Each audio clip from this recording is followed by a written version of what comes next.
احتشام حفاظ قرآن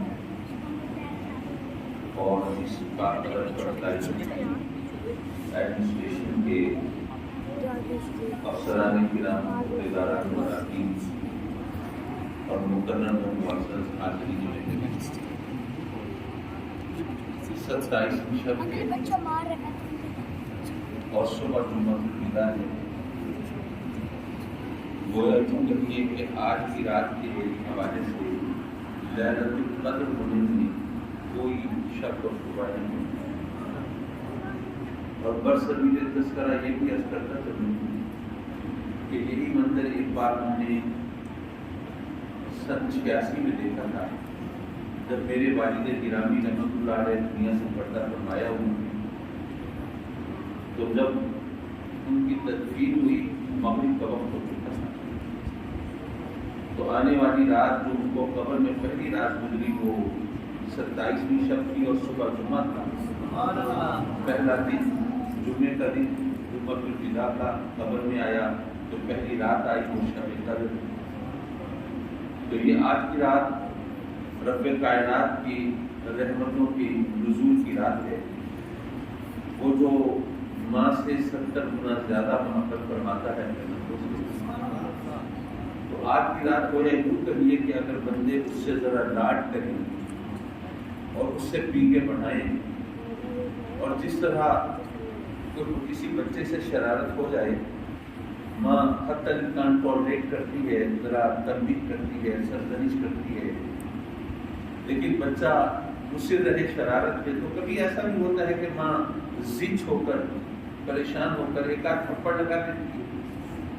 پہلے تو بچہ پر حیران ہو کر ماں کو دیکھتا ہے، ہمیشہ شفقت اور محبت اظہار کرنے والی ہستی، اس نے مجھے تھپڑ مار دیا، پھر کہیں اور شکایت لے کے نہیں جاتا، بلکہ ماں ہی کے سینے میں منہ چھپا کے آنسو بہاتا ہے، اور ماں بھی پھر پہلے سے زیادہ بڑھ کے اپنی رحمتوں کا اظہار کرتی ہے۔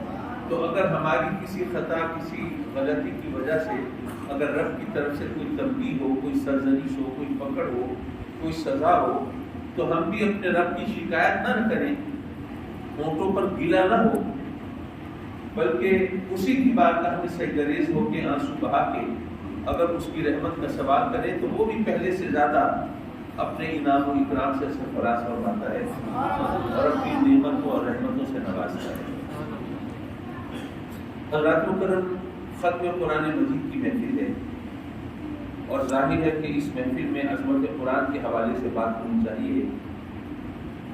مجھے اب ایگزیکٹلی یہ تو یاد نہیں کہ کتنے برس پہلے کی بات ہے، لیکن مولانا فتح محمد صاحب علیہ رحمۃ وہ حیات تھے، ان کے زمانے میں میری یہاں پہ کئی بار حاضری ہوئی، پھر ایک طویل وقفے کے بعد آفٹر لانگ گیپ میں یہاں حاضر ہوں، لیکن الحمدللہ روشن چہرے ہیں، کھلی آنکھیں ہیں اور کھلی باہوں سے آپ نے استقبال کیا ہے، میں اس کے لیے آپ کا شکر گزار ہوں۔ حضرت مکرم رب کائنات نے قرآن مجید نازل فرمایا اپنے بندوں کی ہدایت کے لیے، رہبری کے لیے، رہنمائی کے لیے۔ قرآن مجید کی عظمت اور فضیلت کا حقیقی سبب یہی ہے کہ یہ اللہ کا کلام ہے، اس میں کوئی شک نہیں، ہم سب مانتے ہیں کہ کلام الہی ہے، اور اس سے بڑھ کر اس کی فضیلت کیا ہو سکتی ہے کہ کلام الہی ہے۔ لیکن میں ایک جملہ بول رہا ہوں، ذرا اس کی ڈیلیکیسی کو، اس کی نزاکت کو ذرا محسوس کیجیے گا۔ بے شک قرآن کی فضیلت کا حقیقی اصلی بنیادی سبب یہی ہے کہ یہ اللہ کا کلام ہے، لیکن کیا واحد سبب بھی یہی ہے کہ یہ اللہ کا کلام ہے؟ ممکن ہے کہ نزاکت ابھی آپ کے ذہن میں جگہ نہ بنا پائی ہو، تو میں ذرا اس کی طرف ایک مثال سے متوجہ کرتا چلوں۔ تورات، زبور اور انجیل بھی اللہ کا کلام ہے اور قرآن بھی اللہ کا کلام ہے۔ اگر قرآن کی فضیلت کا واحد سبب یہی ہے کہ اللہ کا کلام ہے، تو تورات، زبور اور انجیل اور قرآن سب کا ایک ہی مرتبہ ہونا چاہیے، لیکن ہمارا ایمان یہ ہے کہ نہیں، قرآن کی فضیلت باقی کتب سماوی سے بڑھ کر ہے۔ تو کلام الہی ہونے کی وجہ سے اگر واحد سبب یہی ہو تو وہ بھی اللہ کا کلام، یہ بھی اللہ کا کلام، پھر تو ان کو مساوی ہونا چاہیے نا، برابر ہونا چاہیے۔ لیکن اگر قرآن کو ہم باقی الہامی کتب سے افضل مانتے ہیں تو پھر یہ بھی ماننا پڑے گا کہ قرآن کی فضیلت کا حقیقی سبب تو یہی ہے کہ یہ اللہ کا کلام ہے، لیکن اس کی فضیلت کا کوئی اضافی سبب اور بھی ہے، کوئی ایڈیشنل ریزن اور بھی ہے جس کی وجہ سے اس کو باقی کتابوں پر فضیلت ملی۔ وہ اضافی سبب کیا ہے؟ اس کی طرف جب عقل کے گھوڑے دوڑائے تو میں اس نتیجے پر پہنچا کہ بات دراصل یہ ہے، آپ نے دیکھا ہوگا مثلا اگر کوئی بہت بڑا عالم و فاضل ہے، کوئی اسکالر ہے، کوئی وائس چانسلر، پروفیسر، یا کوئی شیخ الحدیث والتفسیر ہے تو بہت عالم و فاضل، لیکن کیا ہر ایک سے بات کرتے ہوئے کیا علم و فضل کے ذریعہ بڑھے گا؟ ظاہر ہے کہ اگر وہ سینسیبل ہے، اگر وہ اس کو اللہ نے علم کے ساتھ ساتھ کوئی شعور بھی بخشا ہے تو وہ دیکھے گا کہ کس سے بات ہو رہی ہے، اس کے لیول پہ آ کے اس کو بات کرنی چاہیے۔ اگر عالم سے بات کرے تو اس کا درجہ اور ہونا چاہیے، اور کسی طالب علم سے بات کرے تو اس کا معیار اور ہونا چاہیے، اور کسی ان پڑھ اور جاہل سے بات کرے تو اس کے بات کا معیار کچھ اور ہونا چاہیے۔ اگر کسی عاقل و بالغ سے بات کرے تو بات کچھ اور ہو، کسی بچے سے بات کرے تو کچھ اور ہو۔ تو اس لیے وہ اپنے مخاطب جس سے بات کر رہا ہے اس کے معیار کے مطابق اپنے کلام کے معیار کا انتخاب کرتا ہے، تاکہ جس سے وہ بات کر رہا ہے بات اس کی سمجھ میں تو آئے۔ جیسے شاعر نے کہا تھا کہ اگر اپنا کہا تو آپ ہی سمجھے تو کیا سمجھے، مزہ کہنے کا تب ہے ایک کہے اور دوسرا سمجھے۔ حضرات کرم جب ہم یہ سمجھ گئے کہ چاہے بات کرنے والا وہی عالم ہے، وہی فاضل ہے، وہی پڑھا لکھا ہے، وہی ڈگری ہولڈر ہے، وہی وائس چانسلر ہے، وہی شیخ الحدیث ہے، لیکن جس سے بات کر رہا ہے اس کے حساب سے وہ اپنی بات کے معیار کا تعین کرتا ہے۔ تو قرآن بھی اللہ کا کلام ہے، تورات، زبور اور انجیل بھی اللہ کا کلام ہے۔ فرق یہ ہے کہ تورات، زبور اور انجیل یہ اللہ کا کلام ہے دیگر انبیاء سے، اور قرآن اللہ کا کلام ہے امام الانبیاء سے۔ تو قرآن کی فضیلت کا ایک اضافی سبب یہ بھی ہے کہ اللہ کا کلام آقائے دو جہاں ختم الرسول سے ہے، اس لیے باقی کتابوں سے یہ کتاب افضل ہے۔ حضرات محترم، رب کائنات نے اپنے بندوں کی ہدایت کے لیے انبیاء کرام علیہ السلام کو مبعوث فرمایا۔ وہ اگر چاہتا تو ہر ایک کو ڈائریکٹ ہدایت بھی دے سکتا تھا، اور اس کے لیے کوئی مشکل بھی نہیں تھی، نہ کوئی فنڈز کا پرابلم ہے، نہ کوئی ایڈمنسٹریٹو سینکشن کا مسئلہ، نہ کوئی اور دشواری اور دقت، وہ جو چاہے سو کرے، قادر مطلق۔ تو اگر وہ ہر ایک کو ڈائریکٹ ہدایت دے سکتا تھا اور اس میں کوئی مسئلہ بھی نہیں تھا، تو ایک عام آدمی یہ سوچتا ہے کہ پھر اگر وہ ہر ایک کو ڈائریکٹ ہدایت دے دیتا تو کتنا اچھا ہوتا، پھر نہ جھگڑے ہوتے، نہ فساد، نہ فتوے ہوتے، نہ مناظرے، نہ مباحثے، نہ ایک دوسرے کی ٹانگ کھینچی جاتی، نہ جناب تفریق کاری ہوتی، نہ دہشت گردی ہوتی، لوگ سب سیدھے سچے راستے پہ ہوتے، صراط مستقیم پر ہوتے، کتنی آسانی سے لوگوں کی زندگی بسر ہو جاتی۔ لیکن میں عرض کروں گا کہ یہ بڑی سپرفیشل سوچ ہے۔ اگر آپ غور فرمائیں گے تو اس نتیجے پر پہنچیں گے کہ یہ بھی ہمارے رب کا کرم ہے کہ اس نے ہمیں ڈائریکٹ ہدایت نہیں دی۔ وہ کیسے؟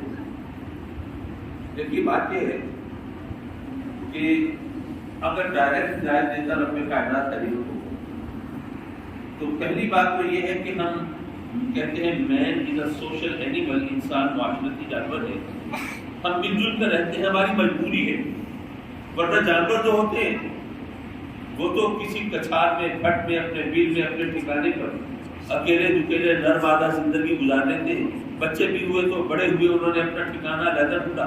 لیکن انسان کی مجبوری ہے، وہ معاشرے کو تشکیل دیتا ہے، وہ شہر آباد کرتا ہے، بستیاں بساتا ہے اور وہاں رہتا ہے، کیونکہ اس کی ضرورتوں کے گھیرے بہت پھیلے ہوئے۔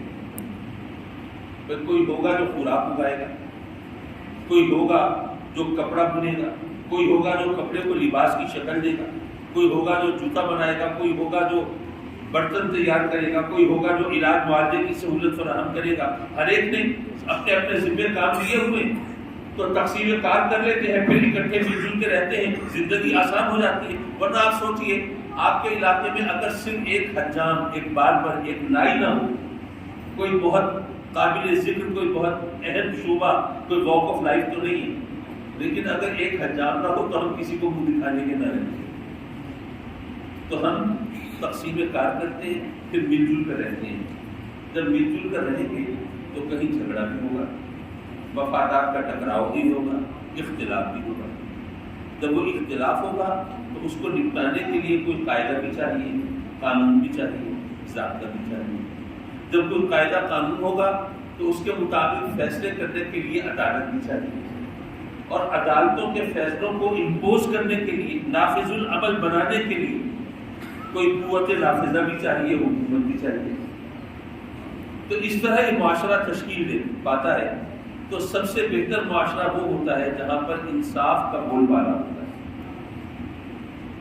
اب ہمارے ہاں انصاف کے ساتھ جو کچھ ہوتا ہے، میرا خیال ہے وہ مرثیہ پڑھنے کی ضرورت نہیں ہے۔ جہاں پر ججز کو بلیک میل کیا جاتا ہو، جہاں پر انصاف برائے فروخت ہو، جہاں قانون موم کی ناک ہو، جدھر چاہو ووٹ دو، اور بہت ہی معذرت کے ساتھ عرض کروں گا کہ جہاں ہمارے انتہائی قابل وکلاء وہ ماشاءاللہ سچ کو جھوٹ اور جھوٹ کو سچ ثابت کرنے کی صلاحیت سے مالا مال ہو، وہاں پر انصاف کے ساتھ جو کچھ ہوتا ہے وہ ہمارے تجربے اور مشاہدے میں ہے، اس کے لیے دلیل کی ضرورت نہیں ہے۔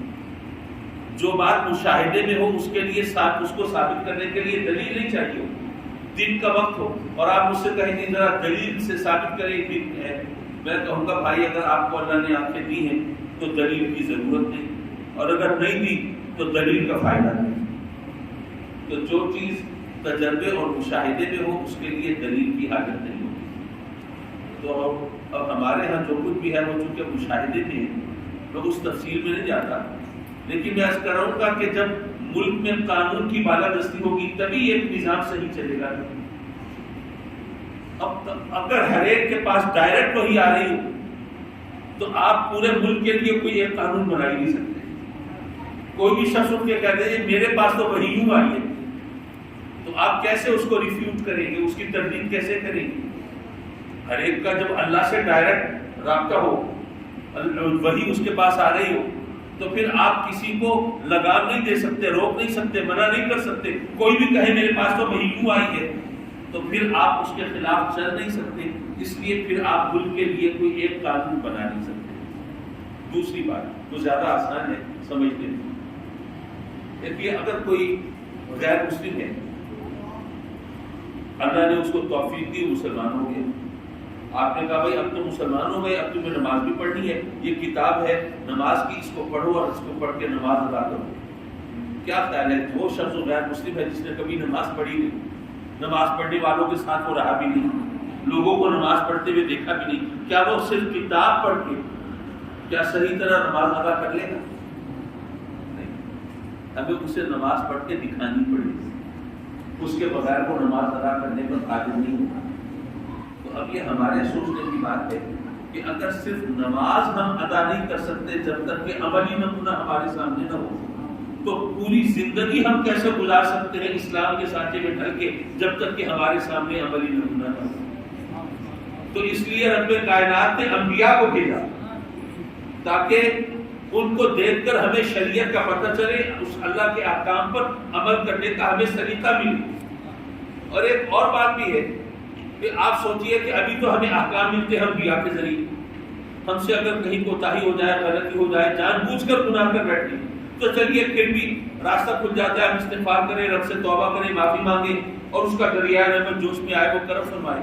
لیکن اگر ڈائریکٹ وہی آ رہی ہو رب کی طرف سے تو آپ سوچئے کہ اگر کوئی حکم ایسا ملے جو ہماری مرضی کے خلاف ہو، جس میں ہمیں نقصان نظر آتا ہو، ہماری خواہشات کے برعکس ہو، تو کیا ہم سب وہ حکم مان لیں گے؟ کچھ لوگ مان لیں گے، لیکن کچھ وہ بھی ہوں گے جو ڈنڈی مارنے کی کوشش کریں گے۔ حضرات مکرم ابھی تو ہمیں احکام ملتے ہیں انبیاء کے ذریعے، تو ہم غلطی کریں تو معافی کی صورت بن جاتی ہے، میں ایک مثال کے ذریعے بتاؤں تو شاید زیادہ آسانی سے آپ سمجھ پائیں. وہ وقت یاد کیجیے میرے آقا کریم حضور علیہ السلام مدینہ المنورہ میں ہیں اور ادھر سے شراب کی حرمت کی آیت نازل ہوتی ہے. اب وہ منظر چشم فلک نے کب دیکھا ہوگا کہ اللہ کی طرف سے حکم نازل ہوتا ہے کہ شراب تم پر حرام ہو گئی. تو یارو مدینے کی نالیوں میں شراب بہ رہی. اللہ کسی نے نہیں سوچا یار یہ بڑی نفیس شراب ہے, بڑی عمدہ شراب ہے, اس کا نشہ بھی بڑا شاندار ہے, چلو ہمارے اوپر حرام ہوئی ہے نا, لیکن آنے جانے والوں کے مہمانوں کی خاطر توازن کے لیے تو ہونی چاہیے. کسی نے نہیں بچا کے نہیں رکھی, چھپا کے نہیں رکھی. کسی نے یہ بھی نہیں سوچا کہ اتنی عمدہ شراب ہے, اتنی نفیس شراب ہے, کب سے ہم نے سین کے رکھی ہوئی ہے, اب اس کو اس طرح ضائع کر دیں. چلو ہم نہیں پی سکتے, کوئی بات نہیں, چلو ہم کافروں کے ہاتھ بھیج دیں گے, پیسے خرید کر دیں گے. کسی نے یہ کام نہیں کیا, بلکہ مدینے کی نالیوں میں شراب بہنے لگی. آج میں آپ سے پوچھتا ہوں کہ شراب کی پھٹیاں چلانے والے مسلمان ہیں نا, بیچنے والے بھی مسلمان ہیں, خریدنے والے بھی مسلمان ہیں, پینے والے بھی مسلمان ہیں, پلانے والے بھی مسلمان ہیں. اب ایسے ماحول میں ذرا سوچئے کہ اگر اللہ کی طرف سے ایسے احکام نازل ہوں جس میں ہمیں اپنا نقصان دکھائی دیتا ہو یا ہماری خواہشات اور ہماری مرضی کے خلاف ہو, تو ہم میں سے کتنے ہیں جو احکام کی پیروی کریں گے؟ ابھی تو احکام نازل ہوتے ہیں انبیاء کے ذریعے ہمیں ملتے ہیں تو چلیے معافی کی صورت بن جاتی ہے, لیکن اللہ کی طرف سے ڈائریکٹ حکم ہو اور پھر نافرمانی کرے تو پھر کوئی معافی کی صورت بنے گی؟ پھر تو ہر ایک گویا سزا کے لیے پورا مستحق قرار پائے گا. تو یہ اس کا کرم ہے کہ اس نے ہمیں ڈائریکٹ ہدایت نہیں دی, یہ اس کا احسان ہے. معاف کیجیے اگر میں اسی انداز اور اسی ترتیب سے لے کے چلا تو پھر سحری یہی ہو جائے گی.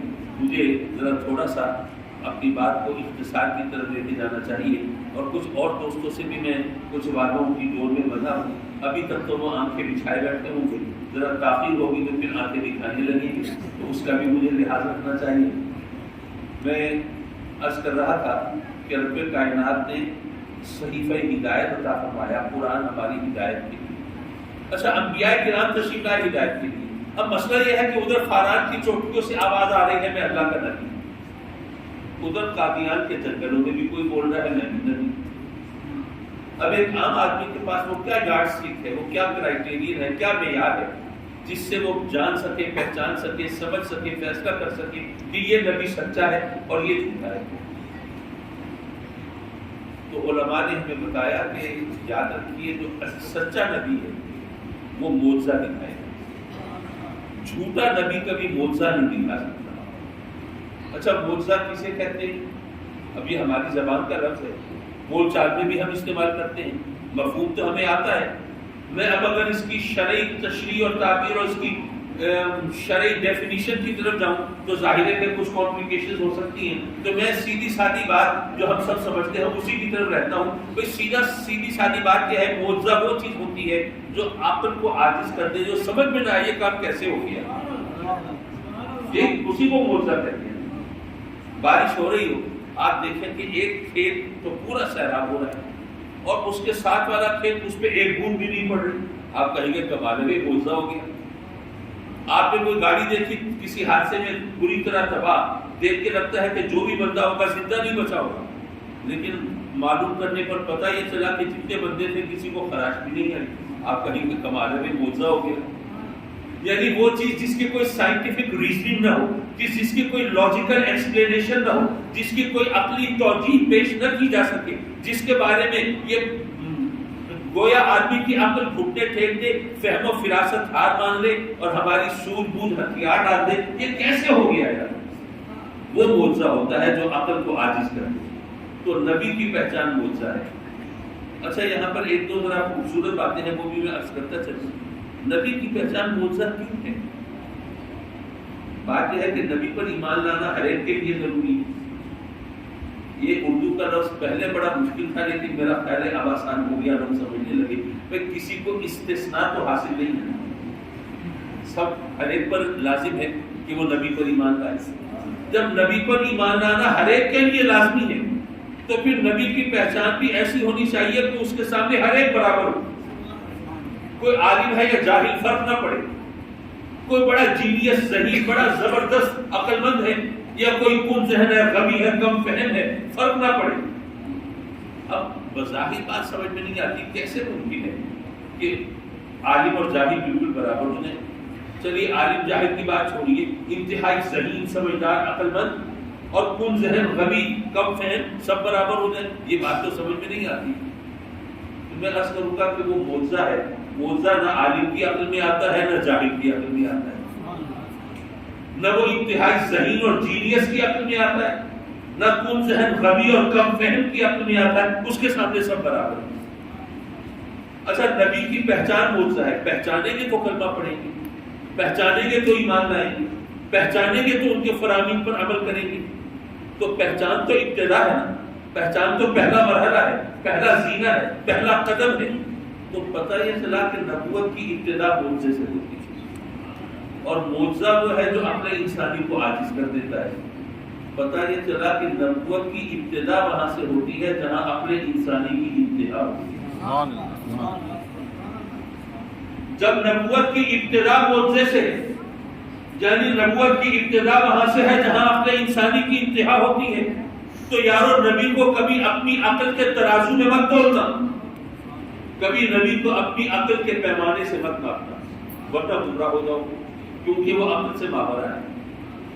حضرات مکرم میں عرض کر رہا تھا کہ نبی کی پہچان معجزے سے ہوتی ہے، تو ہر نبی آیا تو معجزہ اس نے دکھایا۔ حضرت سلیمان علیہ السلام کا تخت ہوا کے دوش پر پہلے سب، سیدنا داؤد علیہ السلام نے لوہے کو ہاتھ میں موم کی طرح نرم کر کے اسے جو چاہے شکل دے دی۔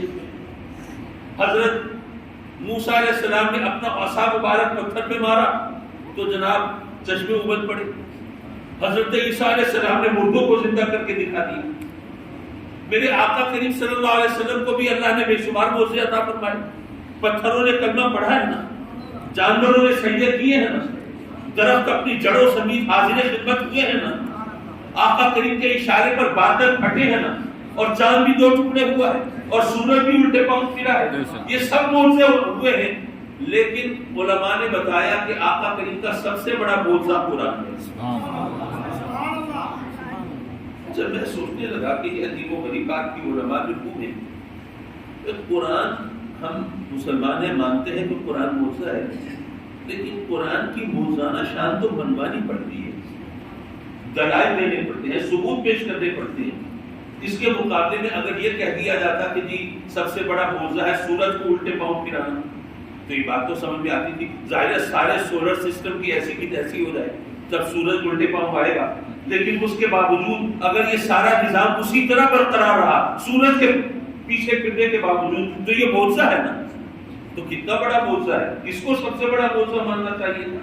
یہ چاند کے 2 ٹکڑے ہو جانا اور پھر ان کا جم جانا، یہ کتنا بڑا معجزہ ہے، اس کو کہنا چاہیے تھا، لیکن ہمیں کہا گیا قرآن سب سے بڑا معجزہ ہے۔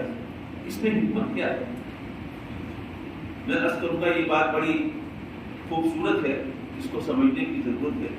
جو بھی انبیاء تشریف لائے معجزے دکھائے نا، جو نبی جس علاقے، جس زمانے اور جس قوم کے لیے نبی بن کے آیا، میں پھر دہراتا ہوں، جو نبی جس علاقے، جس زمانے اور جس قوم کے لیے نبی بن کے آیا، اس علاقے، اس زمانے اور اس قوم کے لوگوں نے وہ معجزے اپنی آنکھوں سے دیکھے۔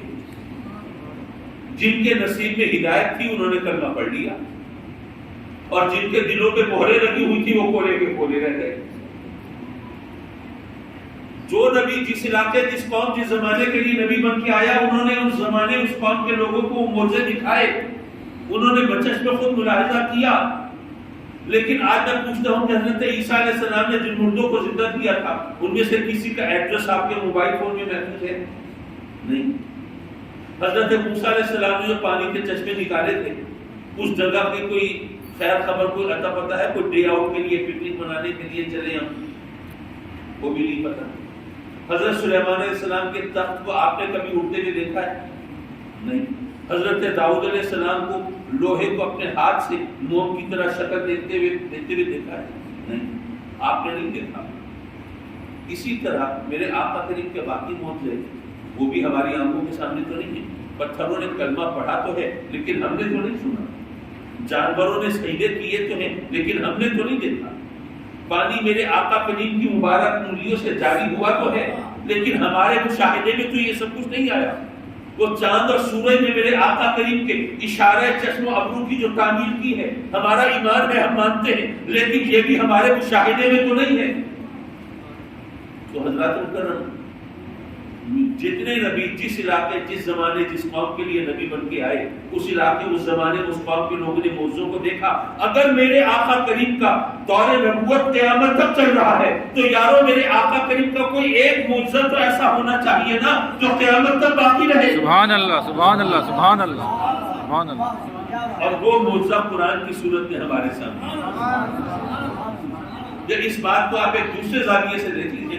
آپ کسی غیر مسلم کو دعوت دیں اسلام کی، وہ کہے کہ اچھا جی ٹھیک ہے، میں آپ کے نام کا، آپ کے نبی کے نام کا کلمہ پڑھ لوں، میں ہلکا بگوش اسلام ہو جاؤں، لیکن آپ کے اپنے دین کا کہنا ہے کہ نبی کی پہچان ہوتی ہے معجزے سے، تو آپ کے نبی کے نام کا کلمہ تو پڑھ لوں، لیکن آپ اپنے نبی کا کوئی معجزہ تو دکھائیں۔ تو قرآن ہم اس کے سامنے رکھ دیں۔ اچھا، یہاں پر میں اپنی گفتگو کو سمیٹ رہا ہوں۔ کچھ ینگسٹرز، کچھ نوجوان یونیورسٹی کے اسٹوڈنٹس آئے میرے پاس۔ اچھا، اکثر آتے ہیں اور اس لیے آتے ہیں، کہتے ہیں کہ صحیح آپ سے سوال کرتے ہوئے یہ ڈر نہیں لگتا کہ فوراً آپ فتویٰ ٹھوک دیں گے، آپ ذرا سمجھا دیں گے ہمیں، ہماری کوئی کوتاہی ہے تو اس کی اصلاح کر دیں گے، تو ہم ذرا تھوڑا سا لاجیکلی، ریشنلی، وہ عقل کی روشنی میں کچھ باتیں سمجھنا چاہیں تو آپ کے پاس آ جاتے ہیں۔ اللہ کبھی مجھے توفیق دے دیتا ہے، کہیں اگر میری عقل گھٹنے ٹیک دیتی ہے تو میں اپنی ہار مان لیتا ہوں، ظاہر ہے انسانی ہوں۔ مجھ سے پوچھا کہ جناب ہم تو مسلمان ہیں، ہم تو مانتے ہیں کہ قرآن اللہ کا کلام ہے، لیکن یہ بتائیے کہ اگر کسی اور سے منوانا پڑے تو ہمارے پاس کوئی دلیل ہے کہ قرآن اللہ کا کلام ہے؟ کہنے لگے کہ جناب بچپن سے ہم دلیل جو سنتے چلے آئے وہ یہ کہ قرآن فصاحت و بلاغت کا وہ شاہکار ہے کہ عرب لوگ جن کو اپنی زبان دانی پر، قادر الکلامی پر ناز تھا، غرور کی حد تک فخر تھا، انہوں نے بھی جب قرآن سنا تو ہار مان لی اور کہا کہ یہ کسی انسان کا کلام نہیں ہو سکتا۔ تو اگر عربی زبان میں قرآن کی مثال لانا ممکن نہیں، اس کی فصاحت و بلاغت کا معیار وہ ہے کہ اس جیسا کلام پیش کرنا کسی کے لیے ممکن نہیں، اس لیے ہم اس کو اللہ کا کلام مانتے ہیں۔ تو دنیا کی ہر زبان کے اندر کوئی نہ کوئی ماسٹر پیس ایسا ہوتا ہے جس کے بارے میں کہا جاتا ہے کہ اس کی مثال ممکن نہیں۔ جیسے اگر آپ انگلش سے شغف رکھتے ہو تو شیکسپیئر کے ورک کے بارے میں کہا جاتا ہے کہ اس جیسا ورک جو ہے اب انگریزی زبان میں پیش نہیں کیا جا سکتا۔ اگر یونانی زبان سے آپ کا تعلق ہو تو ہومرس اوڈیسی کے بارے میں کہا جاتا ہے کہ اس کی نظیر ممکن نہیں۔ اگر فارسی سے آپ کا شغف ہے تو مثنوی مولانا روم کو تو کہتے ہی فارسی زبان کا قرآن ہے کہ اس کی مثال لانا ممکن نہیں۔ اسی طرح اردو زبان میں کلام غالب کے بارے میں جو ادیب اور شاعر ہیں اور تنقید نگار ہیں وہ کہتے ہیں کہ بس غالب نے جو کہنا تھا کہہ دیا، اب اس کی مثال لانا ممکن نہیں۔ تو ہر زبان کے اندر کوئی نہ کوئی ایسا ماسٹر پیس ہوتا ہے کہ جس کے بارے میں کہا جاتا ہے کہ اس کی مثال لانا ممکن نہیں۔ تو اگر قرآن کو ہم اس لیے اللہ کا کلام مانتے ہیں کہ عربی زبان میں اس کی مثال پیش نہیں کی جا سکتی، تو اسی بنیاد پر پھر شیکسپیئر کے ڈراموں کو بھی اللہ کا کلام مان لینا چاہیے، پھر یونانی زبان میں ہومرس اوڈیسی کو بھی مان لینا چاہیے، پھر فارسی زبان میں مثنوی مولانا روم کو بھی منزل من اللہ مان لینا چاہیے، پھر کلام غالب کو بھی الہامی کتاب کا درجہ دے دینا چاہیے۔ اب ظاہر ہے کہ یہ سوال ایسا ہے جو آدمی کو سوچنے پر مجبور تو کرتا ہے، لیکن اللہ نے عزت رکھنی تھی، ان نوجوانوں کو ہدایت بھی رہنی تھی، اس لیے میں نے ان کو سمجھایا، ذہن میں بات آ گئی۔ میں نے کہا کہ یہ بات یہ ہے کہ دنیا کی ہر کتاب، کوئی بھی زبان، کسی بھی زبان کی کوئی کتاب لے لیجیے، مثلا شیکسپیئر کی بات کی آپ نے، شیکسپیئر کو گزرے ہوئے میرے حساب سے تقریباً کوئی 435-40 سال ہو چکے ہیں۔ اب اتنا عرصہ گزرا، آج خود انگریز جو ہیں وہ شیکسپیئر کا ورک نہیں سمجھ سکتے۔ جو آپ نے انگریزی ادب سے تعلق رکھتے ہیں وہ ان کو بخوبی پتا ہوگا کہ جو میں کہہ رہا ہوں وہ چھوڑ نہیں رہا، بلکہ وہ حقیقت ہے۔ خود انگریزوں کو شیکسپیئر سمجھنے کے لیے باقاعدہ پڑھنا پڑتا ہے، یونیورسٹی تک جانا پڑتا ہے، کتابیں کھنگالنی پڑتی ہیں، ڈکشنری کا سہارا لینا پڑتا ہے، اور اس طرح اساتذہ کے سامنے زانوے تلبس طے کرنا پڑتا ہے، تب کہیں جا کے وہ شیکسپیئر کے ڈرامے سمجھ سکتے ہیں، کیونکہ وہ الفاظ، وہ ایکسپریشن، وہ پیرایا اظہار اب آبسولیٹ ہو گیا، وہ متروک ہو گیا، وہ بوسیدہ ہو گیا، وہ پرانا ہو گیا، آج کی دنیا میں سمجھ نہیں آتا۔ اچھا غالب کا کلام اتنا پرانا نہیں ہے، وہ کوئی 100 سال پرانا کہہ لیجیے، لیکن وہ اٹھائیے تو اس میں بھی آپ کو 20 الفاظ ایسے مل جائیں گے جو آج کی زبان کے حساب سے وہ سمجھ میں نہیں آتے۔ تو دنیا کی کوئی کسی زبان کی کوئی کتاب اٹھا لیجیے، اس پہ 100-200 سال گزرے تو زبان پرانی ہو جاتی ہے، پھر وہ سمجھ نہیں آتی، اس کے الفاظ پوشیدہ ہو جاتے ہیں، وہ متروک ہو جاتے ہیں، اس کو سمجھنا مشکل ہو جاتا ہے۔ لیکن قرآن کو نازل ہوئے 1500 سال گزرے، 1500 سال گزرنے کے باوجود قرآن کی تازگی اور شگفتگی میں آج تک کوئی فرق نہیں پڑا۔ یارو قرآن کا کوئی ایک لفظ تو ایسا دکھاؤ جو جس کے بارے میں کہا جائے کہ یار آج کی عربی کے حوالے سے نا یہ پرانا ہو گیا، یہ متروک ہو گیا، فرسودہ ہو گیا، یہ بوسیدہ ہو گیا، یہ آج کے عربی کے حساب سے اب سمجھ میں نہیں آتا۔ 1500 سال گزر گئے، اس کی تازگی میں کوئی فرق نہیں پڑا۔ یہ کسی انسان کے کلام میں کوئی خصوصیت نہیں ہو سکتی۔ ایک اور زاویے سے دیکھ لیجیے، آپ حضرات تشریف فرمائیں، آپ میں سے کچھ لوگوں کی زبان پنجابی ہوگی، کچھ کی سرائکی ہوگی، کچھ لوگ اردو بولنے والے بھی ہو سکتے ہیں، ممکن ہے کہ کوئی باقی جو ڈائلیکٹس ہیں وہ بولنے والے ہوں۔ اب میں آپ سے پوچھتا ہوں کہ اگر آپ کی زبان سرائکی ہے تو ریاست بہاولپور کی سرائکی اور ملتان کی ملتانی سرائکی اور ڈیگی خان کی سرائکی میں فرق ہے کہ نہیں؟ اور پھر جھنگ کی جناتی سرائکی، اس کو اور زیادہ فرق ہے۔ اسی طرح اگر آپ کی زبان پنجابی ہے تو لاہور کی پنجابی اور پنڈی کی پنجابی کیا ایک جیسی ہے؟ اور سرگودا کی پنجابی اور امرتسر کی پنجابی بہت مختلف ہے۔ اسی طرح اگر آپ کی زبان اردو ہے تو دلی کی اردو، لکھنؤ کی اردو، حیدرآباد دکن کی اردو، پھر پنجاب کی اردو، اس میں فرق ہے۔ اگر آپ کی زبان انگریزی ہے یا انگریزی سے شغف ہے تو برٹش انگلش، امریکن انگلش، اور پھر on the other side of the globe اگر آپ آسٹریلیا نیوزی لینڈ کی انگریزی دیکھیں تو وہ بھی اور زیادہ مختلف ہو جاتی ہے۔ تو یارو دنیا کی کوئی زبان لے لیجیے، اس پہ 100-200 میل گزرے نا تو زبان کا مزاج بدل جاتا ہے۔ ایک علاقے کے اندر جو لفظ کسی ایک انداز سے سمجھا جاتا ہے، دوسرے علاقے میں اس کا مفہوم بدل جاتا ہے۔ اب عربی زبان جتنے وسیع ایریے میں بولی جاتی ہے اس کا اندازہ کیجیے، پورے بر اعظم افریقہ کے اندر یہ عربی زبان بولی جاتی ہے۔ اب عربی زبان بولنے والے ممالک اب آپ یہاں پہ گننا شروع کر سکتے ہیں، بھائی سعودیہ ہے، حجاز ہے، نجد ہے، یمن ہے، لبنان ہے، مصر ہے، اور شام ہے، عراق ہے، تیونس ہے، لیبیا ہے۔ یہ تو بڑے مشہور میں نے ملک گن لیے، بلکہ یہ تو بڑی طویل فہرست ہے۔ تو ہزاروں میل کا فاصلہ ان ممالک کے درمیان ہے جہاں عربی زبان بولی جاتی ہے۔ اچھا ان کے لب و لہجے میں، ان کے ایکسپریشن میں فرق بھی ہے۔ وہ عربی زبان بولنے والے جب کسی دوسرے علاقے کو بولتا ہوا سنیں تو پہچان لیتے ہیں کس علاقے کا ہے، لیکن یارو قرآن مجید اس کا کوئی ایک لفظ تو ایسا دکھاؤ جو ادھر اس علاقے میں کسی اور انداز سے سمجھا جاتا ہو، اس علاقے میں کوئی اور انداز ہو اس کا۔ نعرہ تکبیر، نعرہ رسالت، عظمت قرآن۔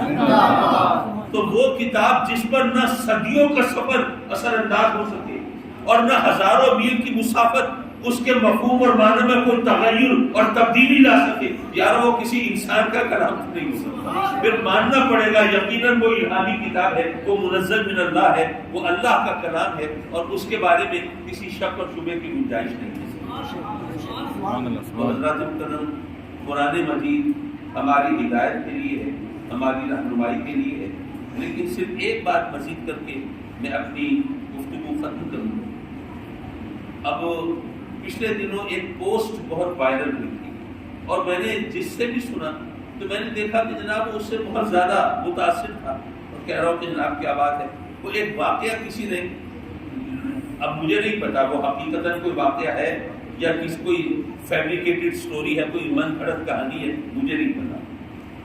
واقعہ کیا پوسٹ پہ سوشل میڈیا پہ وائرل کیا گیا کہ جی بحرین کے علاقے میں کوئی کیمپ لگا ہوا ہے, کسی کمپنی کا کوئی کام ہو رہا ہے وہاں پہ, تو مختلف علاقوں کے لوگ وہاں پہ آئے ہوئے.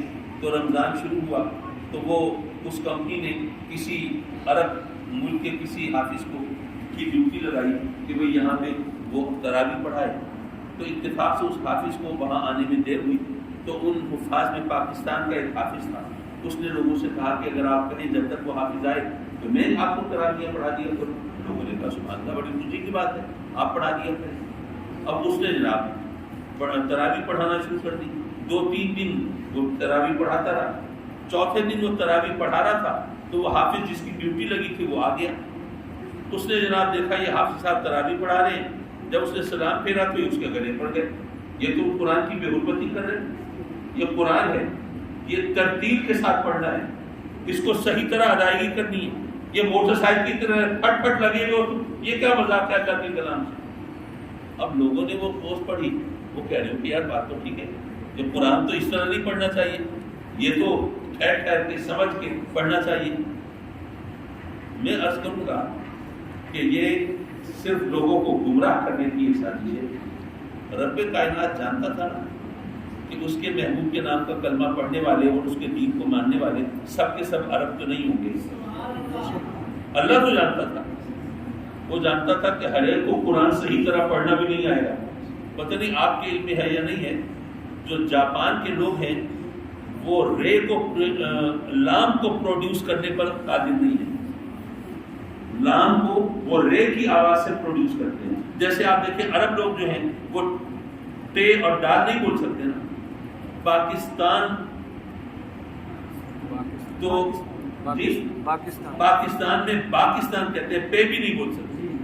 اسی طرح وہ ایئرپورٹ نہیں بول سکتے, ایئرپورٹ بولتے ہیں. تو کچھ لوگ ہوتے ہیں ان کی زبان کی کوئی مجبوری ہے. تو اسی طرح جاپانی لوگ جو ہیں وہ لام پروڈیوس نہیں کر سکتے, تو کلمہ بھی پڑھتے ہیں تو کیا پڑھتے ہیں, را الہ الا اللہ. اب کوئی جاپانی اگر اس طرح کلمہ پڑھ رہا ہو تو کیا یہ کہیں گے کہ جناب یہ کلمے کی بے حکومتی کر رہا ہے؟ کیا یہ کہیں گے کہ نہیں یہ کافر ہو گیا, یہ اس نے تو کلمے کی شکل بھی کاٹ دی. اب کلمے سے زیادہ اہم چیز کیا ہوگی کہ جس کو پڑھ کے ہم دائرہ اسلام میں داخل ہوتے ہیں, لیکن کسی نے آج تک کسی اگر کوئی جاپانی کوئی مسلمان ہو تو اس پر تنقید کیوں نہیں کی؟ وہ اس لیے کہ اس کی مجبوری ہے نا, وہ لام پروڈیوس کرنے پر قادر ہی نہیں. تو اس لیے اس کو ہم نے ایز اٹ از ایکسیپٹ کر لیا کہ ٹھیک ہے بھائی یہ کلمہ اسی طرح پڑھیں گے. تو اللہ تبارک و تعالیٰ جانتا تھا کہ مسلمان ہونے والے اور آقا کریم صلی اللہ علیہ وسلم کی غلامی اختیار کرنے والے, اللہ کا کلمہ پڑھنے والے سب کے سب عرب نہیں ہوں گے, اور قرآن تو عربی زبان میں ہے. تو یہ بھی اس کا اعجاز ہے, اس کا کرم ہے کہ وہ لوگ جن کی زبان عربی نہیں ہے وہ قرآن حفظ کر لیتے ہیں. بنگالی ہیں وہ بھی قرآن کے حافظ بہت ہوتے ہیں. وہ جو ہندی جن کی زبان ہے وہ بھی, اسی طرح جن کی فارسی زبان ہے, جن کی اردو زبان ہے وہ بھی قرآن کے حافظ ہوتے ہیں. تو اب تراویح کے اندر جب قرآن پڑھا جائے گا تو اگر آپ ترتیب کے ساتھ سمجھ کر پڑھنے کی کوشش کریں تو آپ نے وہاں سے جو سعودیہ سے ڈائریکٹ جو ٹیلی کاسٹ ہوتی ہے تراویح, اس کے اندر کیا آپ یہاں کی تراویح اور وہاں کی تراویح میں کوئی بہت زیادہ فرق محسوس کرتے ہیں؟ ایسا تو نہیں ہے. جہاں کا جو پکا حافظ ہوتا ہے, جیسے ماشاءاللہ حافظ عبدال صاحب بیٹھے ہوئے, ان کو آپ کبھی پڑھتے ہوئے سنیں, اور میرا خیال ہے قاری حافظ شعیب صاحب نے بھی یہاں پہ پڑھایا ہوگا, تو آخر انہی کے فیض یافتہ ہے. تو آپ نے دیکھا ہوگا کہ یہ بڑے خوبصورتی سے قرآن مجید کی ادائیگی کرتے ہوں گے تراویح کے اندر, لیکن وہ تراویح کے اندر قرآن پڑھتے ہوئے آپ اس کو سمجھ نہیں سکتے. تو اب یہ ایک ہماری کمزوری ہے, یہ ہماری مجبوری ہے. ہمیں تو یہ بتایا گیا ہے کہ تم اگر قرآن نہیں سمجھ سکتے تو تلاوت کرنے کا تمہیں ثواب بھی نہیں, اگر تم پڑھ بھی نہیں سکتے تو سننے کا ثواب بھی نہیں. اگر سننا بھی تمہارے لیے ممکن نہیں تو صرف قرآن کا صحیفہ کھول لو تو قرآن کے اوراق پر, سطور پر, نقوش پر نگاہیں دوڑانے کا بھی تم کو ثواب ملے گا. اور یہ بڑی خوبصورت بات کہی حضرت فرید الدین عطار رضی اللہ تعالیٰ عنہ، وہ فرماتے ہیں کہ اگر کوئی شخص بیمار ہو تو کسی طبیب کے پاس، حکیم کے پاس جائے گا، وہ اس کو کوئی نسخہ لکھ کے دے گا، وہ پھر دوا خانے سے جا کے دوا لے گا۔ اب وہ جو مریض ہے اس کو تو نہیں پتا کہ اس دوا کے انگریڈینٹس کیا ہیں، کمپوننٹس کیا ہیں، اجزاء ترکیبی کیا ہیں، اس میں کیا کیا چیزیں ہیں، اس کو تو نہیں پتا۔ لیکن اگر تشخیص اور تجویز صحیح ہے تو اس مریض کو اس دوا سے فائدہ ہوگا کہ نہیں ہوگا؟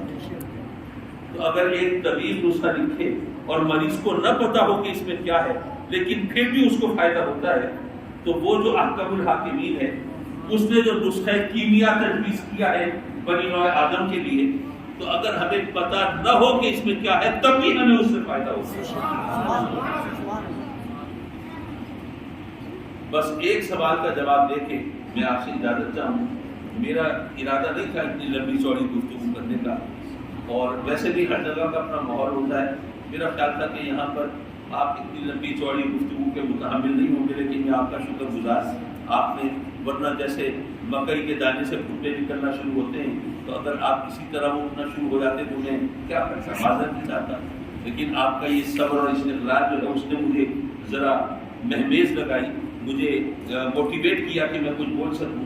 تو آخری بات صرف عرض کر کے، کیونکہ ایک اعتراض یہ ہوتا ہے کہ قرآن تو ہماری ہدایت کے لیے ہے اور اس میں کوئی شک بھی نہیں، تو قرآن کو سمجھنا، قرآن کو پڑھنا، قرآن پر عمل کرنا، اس کا اصل مقصد تو یہ ہے۔ تو آپ نے قرآن کو دم درود کے لیے استعمال کرنا شروع کر دیا، یہ کیا ہوتا؟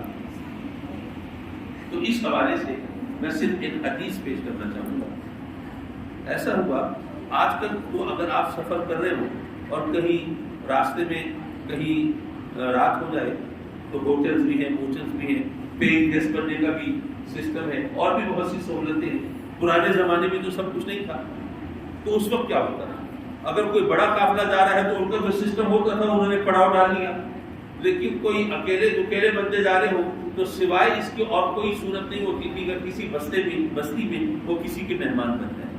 اور عرب لوگوں کے بارے میں آپ نے سنا ہوگا کہ وہ مہمان نوازی ان کی بڑی مشہور تھی۔ تو اب کچھ صحابہ کرام سفر میں ہیں، ایک بستی میں ان کو رات ہو گئی تو انہوں نے وہاں پہ ٹھہرنے کا ارادہ کر دیا۔ اب جب وہ وہاں ٹھہرے تو انہوں نے محسوس یہ کیا کہ وہ جو بستی والے ہیں وہ ان کی میزبانی تو کر رہے ہیں، لیکن وہ جو ایک عرب لوگوں کا ایک انداز ہے گرم جوشی کا، تباک کا، مہمان کی خدمت کرنے میں اپنے خلوص اور جذبے کے اظہار کا، وہ مفقود ہے۔ یعنی وہ خدمت تو کر رہے ہیں، میزبانی تو کر رہے ہیں، کھانا پینا آرام کا سامان تو فراہم کر رہے ہیں، لیکن ان کے اندر وہ گرم جوشی نہیں ہے جس سے مہمان جو ہے وہ کمفرٹیبل فیل کرتا ہے، وہ چیز نہیں ہے۔ اب سوچتے ہیں، انہوں نے پھر مجبور ہو کر پوچھ لیا بستی والوں سے کہ ہم بہت شکر گزار، آپ ہماری خدمت کر رہے ہیں، لیکن کیا وجہ ہے؟ آپ کا انداز وہ نہیں ہے جو عرب لوگوں کی خصوصیت ہے۔ انہوں نے کہا کہ ہماری مجبوری ہے کہ ہمارا جو بستی کا سردار ہے وہ ساری بستی کا انتہائی پسندیدہ شخص ہے، کیونکہ وہ صرف سرداری پر نہیں کرتا، وہ ہر ایک کے دودھ درد بانٹتا ہے۔ اس کا اکلوتا بیٹا ہے اور اس اکلوتے بیٹے کو سانپ نے ڈس لیا ہے، اور ہماری بستی کا جو سانپ کے ڈسنے کا علاج کرنے والا، اب اس کو آپ جو بھی کہیے، جوگی کہیے، سانپ کہیے، تو وہ اتفاق سے وہ دور ایک بستی میں کوئی سانپ کاٹے کا مریض آیا تھا، وہ اس کو دیکھنے کے لیے وہاں گیا ہوا ہے۔ اب پرانا زمانہ تھا، نہ کوئی موبائل فون ہے، نہ کوئی ای میل، نہ فیس بک، اور نہ کوئی واٹس ایپ، نہ کوئی اور کمیونیکیشن کا کوئی انتظام، کچھ بھی نہیں۔ تو وہ کہتے ہیں کہ اب جب تک وہ ہمارا جو آئے گا معالج، اس وقت تک لگتا ہے کہ یہ بیچارہ نوجوان جو ہے یہ دنیا سے گزر جائے گا۔ اب ہمارے محبوب سردار کا اکلوتا چہیتا بیٹا وہ اس کیفیت سے گزر رہا ہے، تو ایسے میں اگر ہم وہ اس طرح گرم جوشی نہیں دکھا پا رہے میزبانی میں، تو پھر آپ معاف فرما دیں ہم۔ انہوں نے کہا نہیں، یہ بات تو ٹھیک کہہ رہے ہیں آپ، اچھا کیا ہم اس مریض کو دیکھ سکتے ہیں؟ انہوں نے کہا ٹھیک ہے، آپ ہمارے مہمان ہیں، آپ کی خواہش ہے، چلیے دکھا دیتے ہیں۔ اب وہ دکھایا تو وہ تو واقعی نوجوان کی حالت بڑی پتلی، اب زہر کے اثر سے اس کا رنگ بھی بدل رہا ہے اور اس کی حالت بہت ہی خستہ لگتا ہے، چند گھڑیوں کا مہمان ہے۔ اور وہ صحابیوں کے جو اس وقت جو سردار تھے سفر میں، جس میں انہوں نے سردار بنایا تھا، تو انہوں نے مجھ سے بستی والوں سے کہا کہ ایک پیالہ پانی اگر آپ دے دیں۔ ٹھیک ہے، انہوں نے پیالہ پانی کا بھر کے پیش کیا۔ انہوں نے کتنی بار، اب مجھے یاد نہیں، وہ حدیث شریف میں لکھا ہوا، تو وہ سورہ فاتحہ پڑھ کے اس پہ دم کی اور کہا کہ یہ ذرا پانی اس مریض کو پلا دیں۔ اب ان کو یقین تھا یا نہیں تھا، لیکن بہرحال مہمانوں کی دلجوئی کے لیے انہوں نے وہ پانی اس مریض کو پلا دیا۔ اب وہ اللہ کی قدرت، اس کی شان، وہ پانی پیا تو مریض کی حالت سنبھلنا شروع ہو گئی، اور غالباً 2-4 مرتبہ شاید اور پانی پڑھ کے دم کیا، انہوں نے دیا۔ بہرحال اللہ نے اپنے کرم سے اس نوجوان کی جان بچا لی۔ اب جب اس نوجوان جس کی زندگی سے مایوس ہو گئے تھے اور جو ان کے چہیتے سردار کا لاڈلا بیٹا تھا، جب اس کو اس طرح اللہ نے زندگی بخشی تو ظاہر ہے بستی والوں نے تو پھر خدمت کرنی تھی۔ انہوں نے جناب تو ان تمام صحابیوں کو، مسافروں کو سراخوں پہ بٹھایا اور کہا کہ جی اب یہ ایک رات کی بات نہیں ہے کہ ہم میزبانی کر کے آپ کو جانے دیں، اب تو ہمیں ذرا خدمت کا موقع دیں۔ انہوں نے ان کو ضد کر کے پتہ نہیں ہفتہ 10 دن ٹھہرایا، اور جب چلنے لگے تو وہ تحائف سے ان کو رات دیا، نہ جانے کتنی بھیڑ بکری اور جو کچھ بھی وہ کر سکتے تھے۔ اب وہ سب کچھ لے کے آقا کریم صلی اللہ علیہ وسلم کی بارگاہ میں حاضر اور یہ تمام واقعہ سنایا اور عرض کی کہ آقا یہ جو انہوں نے تحائف وغیرہ دیے ہیں، یہ بھیڑ بکریاں، اب یہ ہمارے لیے حلال ہیں، جائز ہیں، اس کے بارے میں آپ کا فرمان کیا ہے؟ میرے آقا کریم صلی اللہ علیہ وسلم نے 2 باتیں فرمائی۔ پہلی بات یہ فرمائی کہ تمہیں یہ کس نے بتایا کہ سورہ فاتحہ میں اللہ نے شفا دی؟ علماء جانتے ہیں کہ سورہ فاتحہ کے ایک نام سورہ شفا بھی ہے، اللہ نے اس کے اوپر شفا دی۔ تو آقا کریم نے ان صحابہ کرام سے پوچھا کہ پہلے تو تم یہ بتاؤ کہ تمہیں سورہ شفا کی یہ خصوصیت کا پتہ کیسے چلا؟ اور دوسری جو بات انہوں نے تحفے تحائف کے حوالے سے پوچھی، اگر آقا کریم صلی اللہ علیہ وسلم یہ فرما دیتے کہ ہاں بھائی ٹھیک ہے تمہاری جائز ہے، درست ہے، تو یہ بھی کافی تھا۔ لیکن جس انداز سے سرکار نے فرمایا اس میں تو شک شبے کی گنجائش ہی نہیں رہی۔ آپ نے فرمایا تم ان تحائف کے بارے میں پوچھ رہے ہو، بتاؤ اس میں میرا حصہ کہاں ہے؟ اب آپ ذرا سوچئے کہ آقا کریم صلی اللہ علیہ وسلم معاذ اللہ وہ کوئی حصے کے، وہ کوئی لالچ معاذ اللہ وہ اس کا اظہار فرما رہے تھے؟ نہیں، آپ نے کہا کہ مسئلہ اس طرح حل کر دیا جائے کہ قیامت تک پھر کوئی سوال نہ کرے کہ یہ چیز تمہارے لیے جائز ہے یا نہیں۔ تو حضرات مکرم، اب بے شک قرآن کا اصل فائدہ اور مقصد تو یہی ہے کہ وہ ہماری ہدایت کے لیے نازل ہوا، لیکن رب کائنات کا کلام ہے نا، تو اس کے اندر جو کچھ خصوصیات ہیں، جو اوصاف ہیں، جو اس کے معامد و محاسن ہیں، تو اس کے اندر جو کچھ اللہ نے راز رکھے ہیں، ہمارا ذہن تو ان تک نہیں پہنچ سکتا۔